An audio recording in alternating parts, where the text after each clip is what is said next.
Yeah, I hope it's been a good journey. We're going to wrap it up today. Some of this is going to sound a little bit redundant from last week, but it's good that we cover it again because the concepts we hit today get picked up in the prophets and into the New Testament, and the foundation of the rest of the prophets in the New Testament.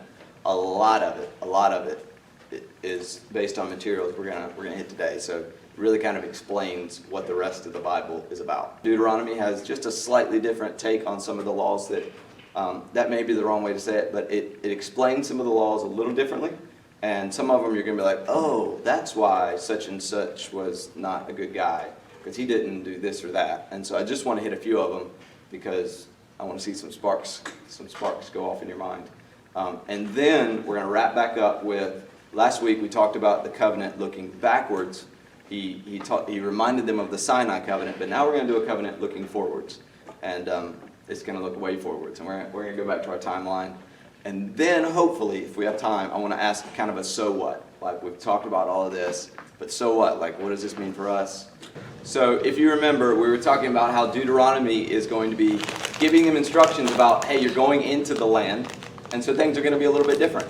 So chapter 12 begins we talked about the Sinai covenant, and then chapter 12 begins a section of the law code. So now Moses is giving them the particular laws. So we got the covenant, but now here's the laws of the covenant, because we're redoing it, we're kind of refreshing the Sinai covenant before you guys enter in. And that's where we picked up. We looked at chapter 12, and basically we talked about, I use the word the centralizing of the cult, but again, not cult in the way that we normally use it. But basically all sacrificing now, when they get into the land, it changes. It's all going to be at this centralized location. That becomes kind of a theme. We're gonna see that type of stuff happen in the rest of the law code. But I just want to hit a few of these, and then we're going to round out down after this kind of section of the law code. But remember that little chiastic structure that I showed you guys? It was like A, B, C, X, C, B, A. Like, we're in the middle of that. That's where we're at. We're going to look at that again. So chapter 13 of the laws there, all it does is it talks about prophets that might rise up. And actually, they're saying when you get into the land, there's going to be people that might do miracles and signs and wonders, and then say, hey, I just did a miracle, so listen to me, let's follow a different God. That's going to happen when you get into the land. And if that happens, don't follow them, because you're being tested. Like, yeah, there's people who don't follow Yahweh, who do miracles, and that's okay. You don't follow them. You follow God's law. So I think that's very applicable to today, because there's a lot of crazy stuff going on, and signs and wonders happen, but they don't always mean that it's Yahweh. You need to test it by the Word. So, good principle there. Chapter 14 talks about, who knows what kosher is? Kosher foods? Do y'all know what those are? Kosher foods, yeah, or clean and unclean animals. So there's foods that the Israelites were told not to eat. So like the staple of that is like you don't eat pork. And so like Israelites didn't eat pork, but chapter 14 talks about the list of animals. I know it sounds crazy. The list of animals that the Israelites were not supposed to eat. And what that was, it sounds weird, and you know, there's been a lot of people who have tried to give reasons like, well, these animals are unhealthy, whatever. That may or may not be. What the principle is that they are to be a distinct nation from the rest of the nations when they enter into the land. So another crazy law is like you can't wear clothes with two different fabrics. So like the 50% cotton, 50% polyester. Like, why can't I do that? Well, you can, because you're not Jewish. But back then, what it was a symbol of we don't have mixture. We don't have mixture in our midst. And so it set them apart from some of the other people groups. So that's just kind of a concept of why these things happen that are kind of strange. Go ahead. I'll say, if you were Jewish today, do you still follow that rule, like the fabrics? Some of the more Orthodox definitely would. Yeah, they definitely would. Now, we could get into the discussion of like, should a Messianic Jew who follows Jesus, should they follow the law? We don't really have time to unpack all of that, but I think it's probably a lot still do for various reasons. But yeah, so that's chapter 14, clean and unclean animals. Go read it sometime. It's interesting. Like, no shellfish. Sorry. Chapter 15 it talks about the Sabbath cycle and the remission of debts, that thing that we've talked about a lot. So there is, every 7 years, there is a remission of debts, but then every 50 years is like the Jubilee year. So like land gets replaced, stuff like that. We won't go into that. But chapter 15 also talks about, like I mentioned, the freeing of slaves, care for the poor and marginalized. So this section is very significant because you look at it and you're like, these are the things that God cares for. He cares for the poor. He cares for the orphan. So we can read some of these texts and be like, gosh, that's a harsh God. But oftentimes he's harsh when people have not cared for the poor and marginalized. They've not cared for the orphan and the widow. I mean, like, you read like Isaiah and he's like, fire is going to rain down on you because you haven't cared for the poor. Oh, okay. So that's what God's heart is about, is caring for the poor and marginalized. And we pick up some of that in like chapter 15. Chapter 16, remember we talked about the different feast times, and we talked about how they're like cathedrals in time. They're very significant moments. Well, we've already talked about that before in the law, but chapter 16, it changes it a little bit because now feast times are supposed to happen at that place where God will choose to put his name. So now you can't just celebrate it anywhere. Now we're showing our devotion to that temple, tabernacle place. Now the feasts happen at the centralized location. So that's showing that law. Chapter 17, we'll just do 2 more chapters. This one, I think will be a little interesting. Some sparks might fly on this one. First, it talks about proper administration of justice. So like if somebody, it deals with like issues of rape, issues of stealing. Like those things are not okay. Other cultures, like the higher class, could kill somebody. I mentioned this, could kill somebody and not get away, and just get away with it. Not in Israel. This was not okay. Everybody was at an even playing field. The rich did not get by with stuff. So that was written into this law. But then it gets to the proper role and restrictions for Israelites' future kings. So the Torah, it projects forward and it knows there's going to be kings that are going to come along. But it gives restrictions to them. What's interesting, all the other nations around, the kings become like deified. Like they are like almost on par with the gods. Like they are the direct line from the gods. And they are given like special privileges above everybody. In fact, like the law codes are made to like elevate the king. Israel's law codes about the king is all about how the kings are restricted. So here's a few of them. You can't have a large army with lots of horses. Can't have a large army. Because if you have too large of an army, the king will like have too much power and he'll, do stuff he's not supposed to. So his heart will grow proud. You can't have too large of an army. And so it mentions horses because like that's the tanks of the day, I guess. So you can't have too many.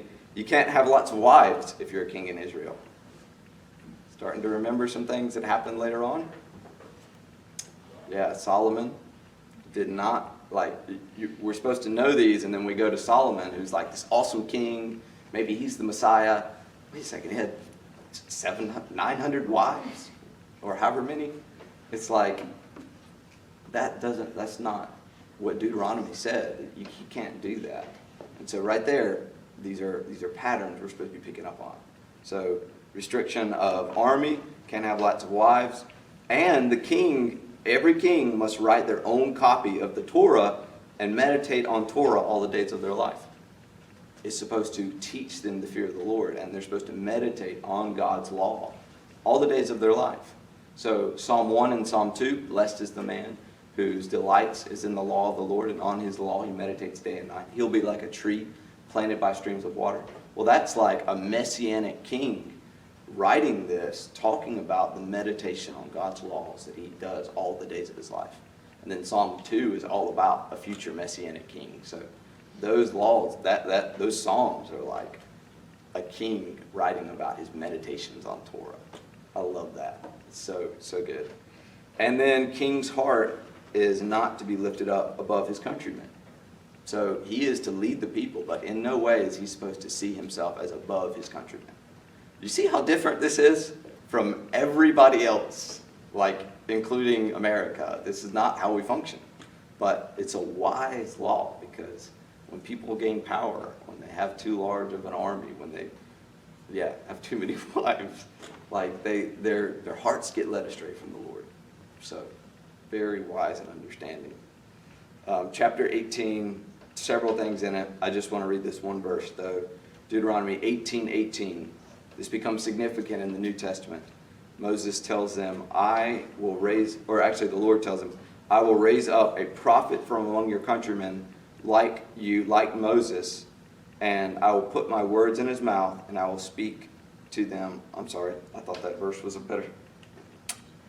All this is saying is that in the future, after Moses dies, the Lord is going to raise up a prophet like Moses in their midst. Well, the prophets in the New Testament pick that up, and the prophet like Moses becomes the future Messiah, Jesus. And so when Jesus comes on the scene, they say stuff like, is this the prophet? Is this the one, the prophet like Moses? Because they have this expectation that the Lord's going to send a final, like a major prophet like Moses who will lead the people. I think it's the end of Deuteronomy or the beginning of Joshua, it says, and there was no prophet that rose up like Moses ever again until this day. So like it never happened. So there's still that expectation of a prophet like Moses to come until Jesus comes, and he's the prophet like Moses. So okay, so there's more laws. They deal with like relationships within the camp, different stuff like that. But this is that law code section. Okay, so that's that middle tier. But notice Deuteronomy's unique takes on some of these laws. It restricts power. It centralizes where devotion happens now in Israel. All those things. So really, really neat. And the end of that section reads this. I think this is important to read. So Deuteronomy 26:16 through 19. Somebody read that for me, so that my horse doesn't. This day the Lord your God commands you to do these statutes and ordinances. You shall therefore be careful to do them with all your heart and with all your soul. You have today declared the Lord to be your God, and that you would walk in his ways and keep his statutes, his commandments and his ordinances, and listen to his voice. The Lord has today declared you to be his people, a treasured possession, as he promised you, and that you should keep all his commandments, and that he will set you high above all nations which he has made for praise, fame, and honor, and that you shall be a consecrated people to the Lord your God, as he has spoken. So the law code section ends with that. In other words, Israel, you're going to be elevated above all the nations that I've made if you follow my Torah. And Yahweh is going to do that. That's his plan. He's going to elevate the nation of Israel. That's his chosen people. So, yeah, emphasis there.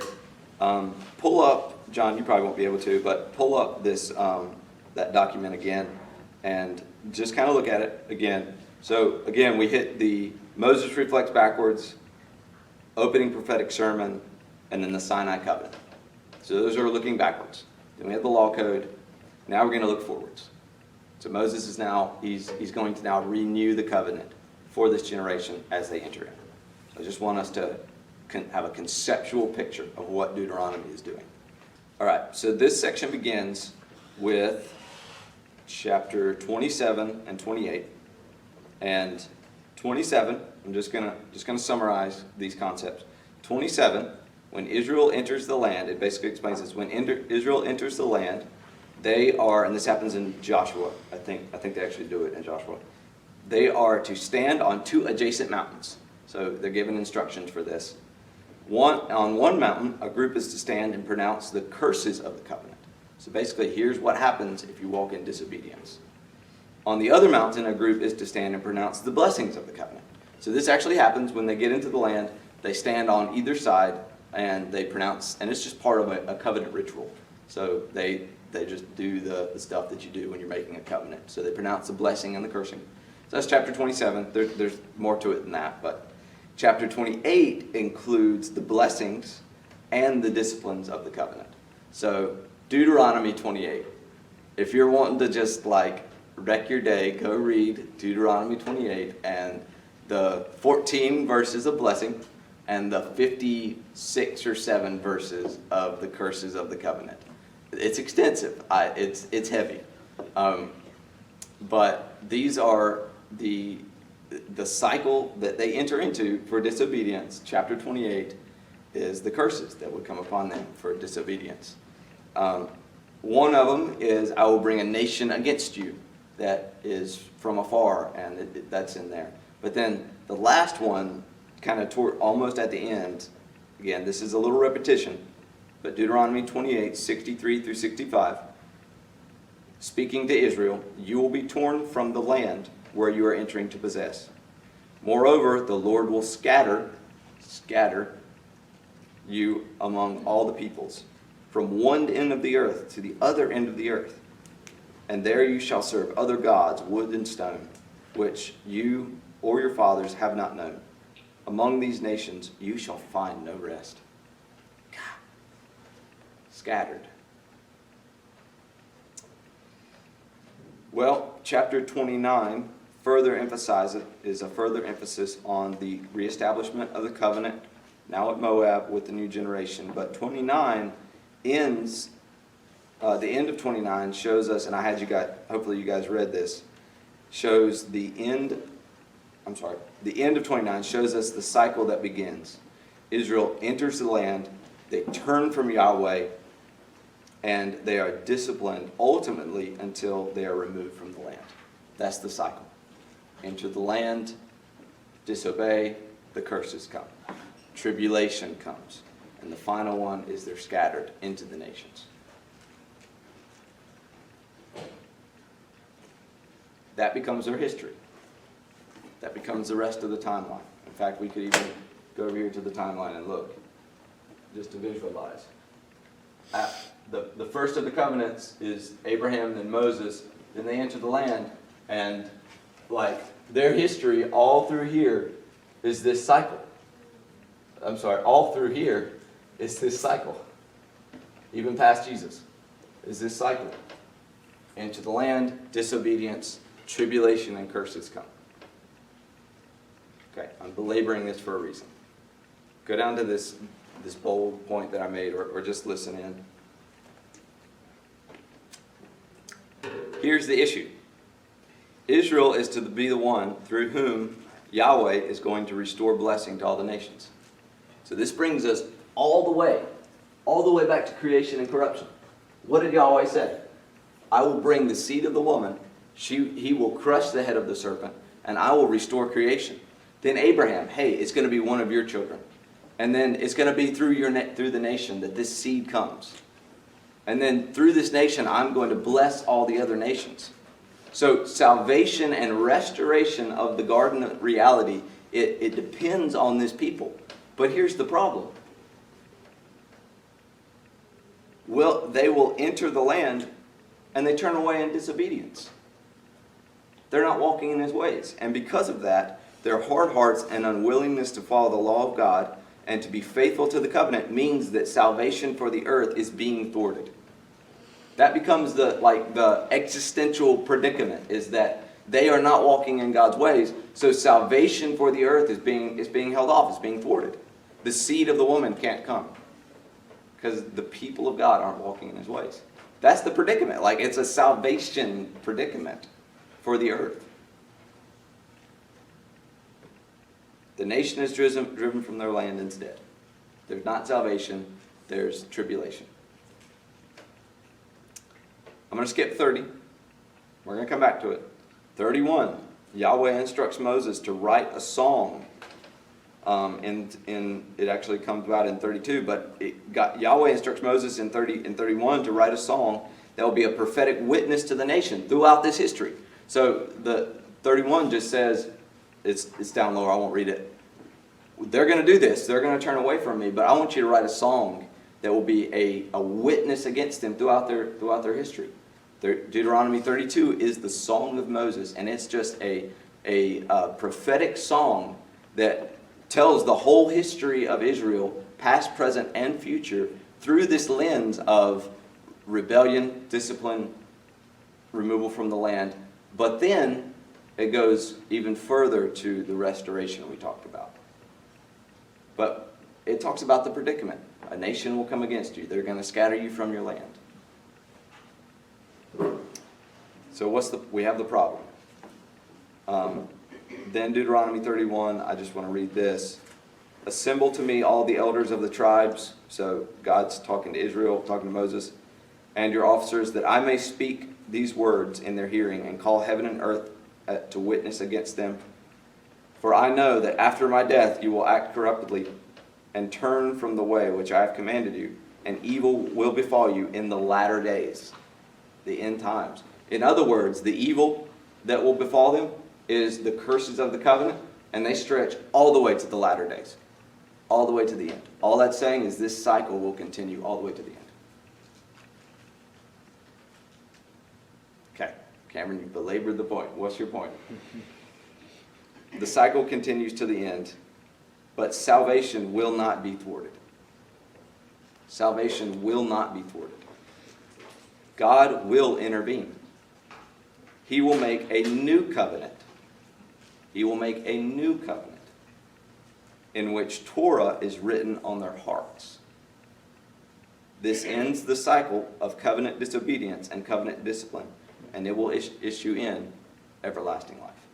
If the problem is that Israel will not follow Torah, will not follow God's laws, that's the problem. So God's going to intervene, and He's going to write His laws on their heart. This is the new covenant.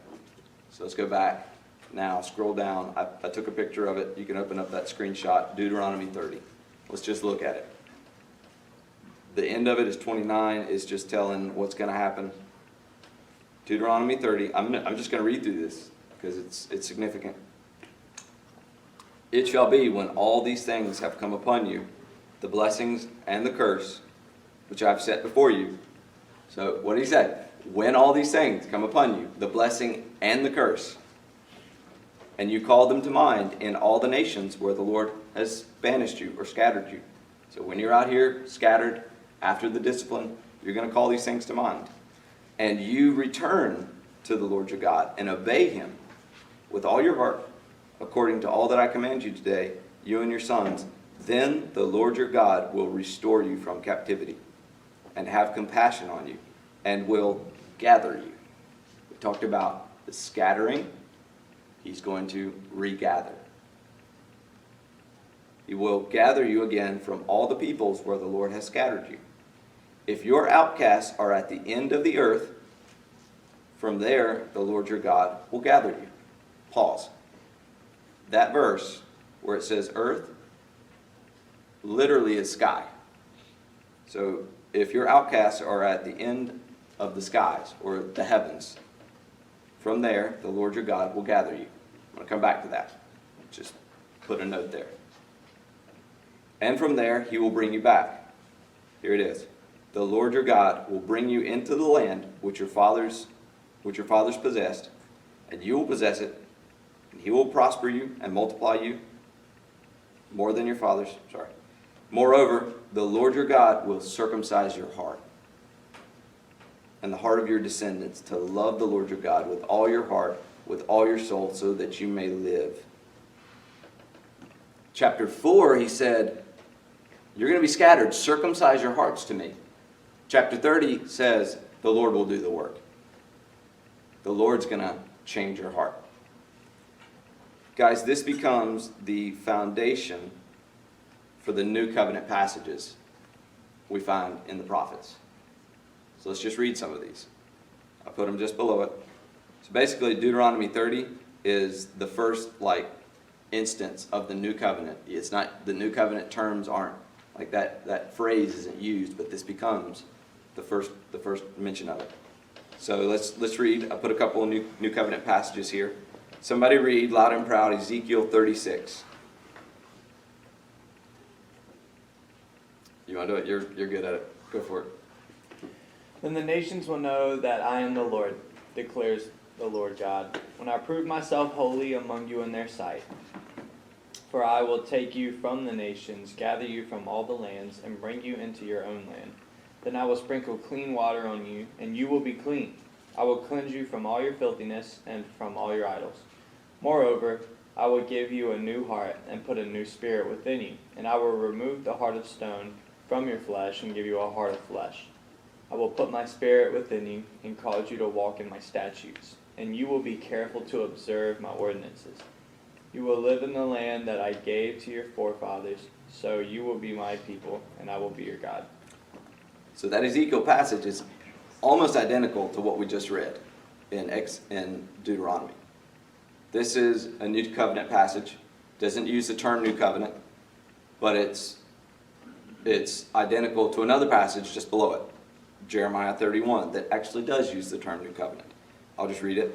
Behold, days are coming, declares the Lord, when I will make a new covenant with the house of Israel and with the house of Judah. With who? With the house of Israel, with the house of Judah. Not like the covenant which I made with their forefathers in the day that I took them by the hand to bring them out of the land of Egypt. My covenant which they broke. So he just said, I'm going to make a covenant that's not like the Sinai covenant. It's going to be different. Although I was a husband to them, they broke it, declares the Lord. But this is the covenant that I will make with them with Israel after these days, declares the Lord. I will put my law within them. Sorry, I keep losing my place. I will put my law within them, and on their hearts I will write it. And I will be their God, and they shall be my people. They will not teach again each one his neighbor and each one his brother, saying, Know the Lord, for they all will know me, from the least to the greatest of them, declares the Lord. For I will forgive their iniquities and their sins, and their sins I will remember no more. So the new covenant here is, Israel, I will make a covenant with you that I will regather you, and I will put my laws on your hearts, and you're never going to sin again. You won't even have to teach each other anymore. Question: has that happened? It has not happened. It has not happened. On that day that I cleanse you from all your iniquities, I will cause your cities to be inhabited. The waste places will be rebuilt. The desolate land will be cultivated. All of the covenant curses will be redone. There'll be no more.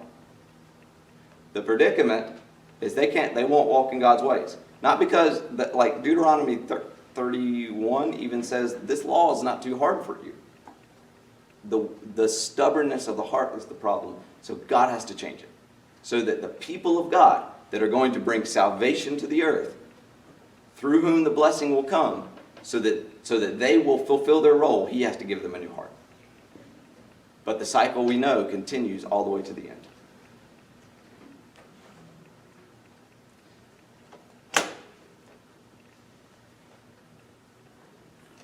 Right here is when the new covenant finally gets completely ratified. That's new covenant. The New Testament doesn't say anything that we should think overturns that reality. That's the new covenant. We'll keep on scrolling because I do want to make this point. This place that I mentioned, Deuteronomy 30 in the picture, verse 4, where I said, if your outcasts, if Israel's outcasts are at the end of the earth, it's from the end of the sky. That passage is what Jesus and then Paul is quoting when they give passages about the rapture. The rapture, he says, I'll send forth the angels and gather you from one end of the sky to the other. The rapture is just the regathering. That's all it is. Hi, I hope you're enjoying the video on Deuteronomy. I also hope that the Deuteronomy cycle that we've discussed about Israel entering the land, turning to disobedience, and then being disciplined as part of the covenant, I hope that understanding is sinking in, and then also that the prophets later offer hope called the new covenant, that God would intervene and change the cycle and pattern so that Israel would never turn away again. And that is the ultimate hope that we look forward to. I hope that's making sense. Unfortunately, there was some issues towards the end of the recording, and so I need to jump on and kind of round some things out. So I don't want to go too complex. I just want to hit kind of two main areas. The first of which is to simply zoom out and say, okay, we just talked about the new covenant and how that is actually the ending of this Deuteronomy cycle that we're talking about, that Israel would be given a new heart, they would never turn away again, and actually they would be regathered from all the places that they had been scattered. And that's what the new covenant actually is, if you read it in the prophets, as I pointed out earlier in the video. So how does that apply to the sacrifice of Jesus, the forgiveness of sins, things of that nature? Well, if we're viewing the new covenant through the lens of Deuteronomy, and I don't want to say that what I'm about to say is exhaustive about the atonement of Jesus, I just want to address one element, that basically if we're viewing the death of Jesus, the atonement of Jesus through the lens of Deuteronomy, the implications then simply are that his death and his atonement actually becomes part of the reason why the cycle that we just discussed can be broken at his return, his second coming. So the death of Jesus, again, the atonement of Jesus, is the reason why the cycle of disobedience and the cycle of discipline can ultimately be broken. And why is that? Well, I don't want to get into really atonement theories here, other than just to say that Israel throughout their history, and we even looked at a lot of it in Torah, throughout their history had lived in basic covenant disobedience. They were not faithful to their part of the covenant, and that brought discipline, right? So Jesus comes, we could almost say the ultimate Jew. He's the ultimate Hebrew. He's the Messiah, and so as Messiah, as the Son of God, as the Son of David, he is in some ways a representative figure for all of Israel. So in that position, then, he comes and actually lives the covenant faithful life that Israel didn't. So he walked in perfect covenant obedience, in right relationship with the Father, and then his death then has an atonemental function that covers the nation, and is then, in the end, their sins are forgiven, they're given the new heart, and they no longer turn away from Yahweh again and walk in perfect covenant obedience. And because of that, God regathers them, and they will never be scattered from the land again, because when this happens, they're never going to turn from God again. And this hasn't happened yet. They are back in the land currently in our day and age, but there's a problem. It doesn't fully fit what the prophets prophesied, that they would be regathered, all of them, nationally. They would never turn away from God again, and in fact, they don't even have to teach each other anymore. Well, that reality hasn't fully happened, and so we still await it. We still await the full ratification of the new covenant. But we rejoice in hope. And Jesus' atonement actually, among other things, accomplished the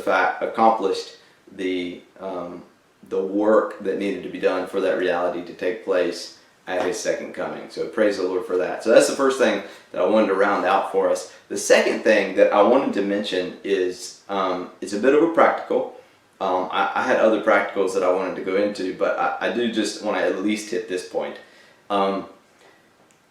I, throughout this whole series, did something very intentional, and that was, it even goes back to the intro of the course, was I wanted to paint the big picture story of God before we tried to find our individual stories and application for our personal individual lives. And so in that vein, what I did was I talked about Torah, talked about the whole thing as if we're just looking at how this applies to Israel, the nation that's being discussed.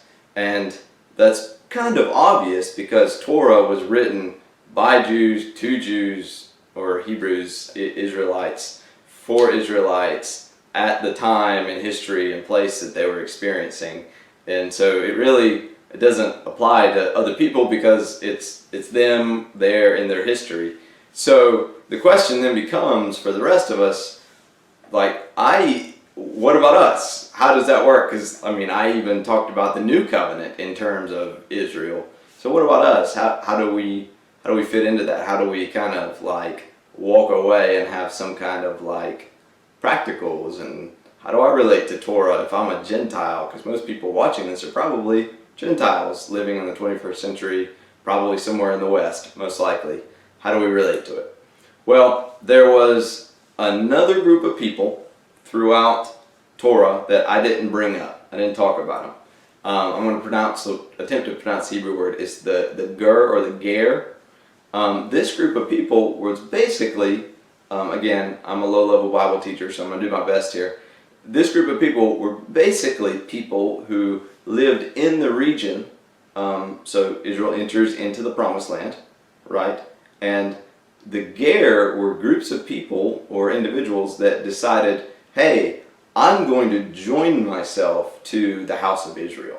And so they could be foreigners or the alien or the stranger in your midst. And in fact, Israel, part of their instruction and law, we did look at some of them, was how do you rightly relate to the foreigner, the stranger in your midst? And based on the way that they treat and relate to those people that was part of their obedience to God, was to treat those people rightly and fairly. So these people that have said, hey, I want to join myself to you, Israel, and to your God, these people actually experienced benefit, as Israel experienced benefit, these people would also experience benefit. They experienced, the history and the historical events that would happen to Israel. They would experience the benefits, the blessings.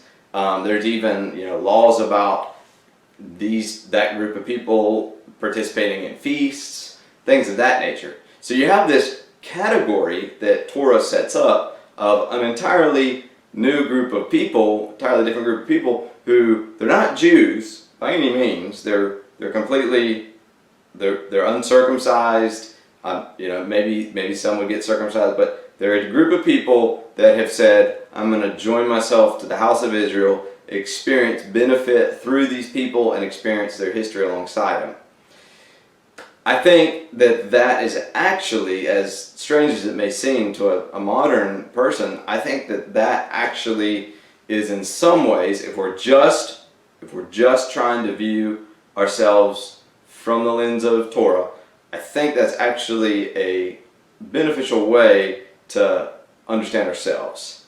Now, Paul in Romans, he creates a metaphor for us that's helpful, that those who have, of the nations, those of the Gentiles that have given their allegiance to Yeshua, to the Messiah, that they are grafted in almost as if a wild branch was cut off of a wild tree and grafted into a cultivated tree.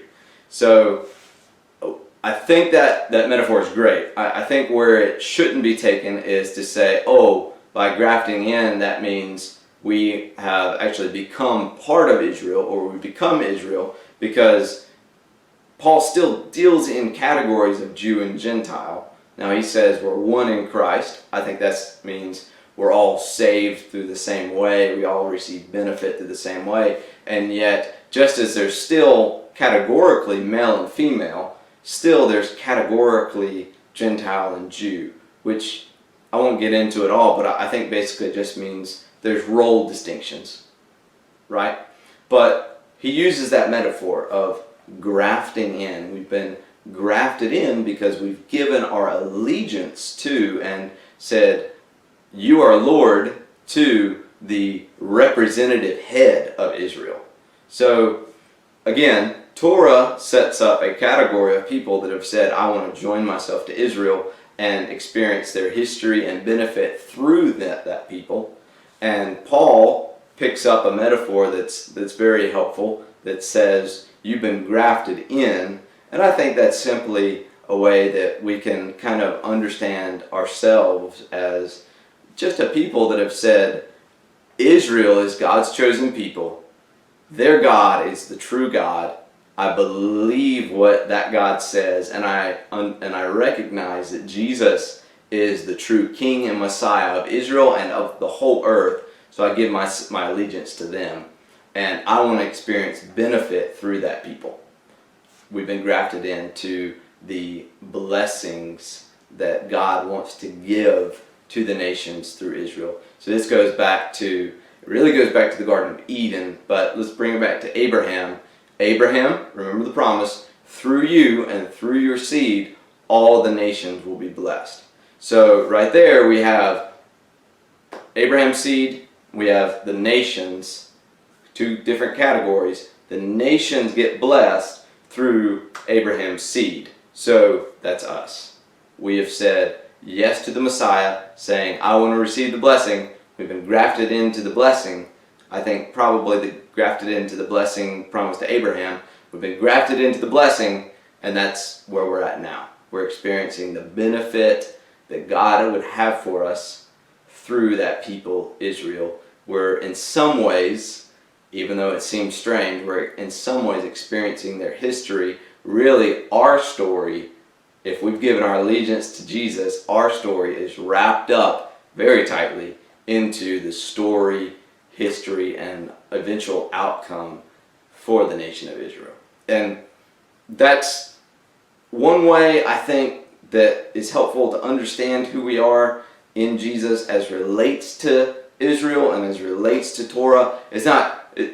So much more can be said. It's not completely exhaustive of an explanation, but I wanted to leave us with that because you come out of this Torah, especially this last Deuteronomy video, and it can almost seem like, great, what do I do with that? And I just wanted to kind of at least leave us with that. Some of the other practicals that I wanted to mention was just reflect on the fact that God is a covenant making and covenant keeping God. I wanted to maybe even reflect back on just even the whole series and pull out some practicals, but fortunately the video it messed up. But reflect back on these things. I'm thankful so much that you could receive from this video and receive from this series, and I just pray that it blessed you. And really, this series, and especially Deuteronomy, sets us up to understand the rest of the prophets and what they're doing and why they're sometimes harsh and why they're talking about a future salvation. From what? From it's a future deliverance from the covenant disciplines that Israel would experience.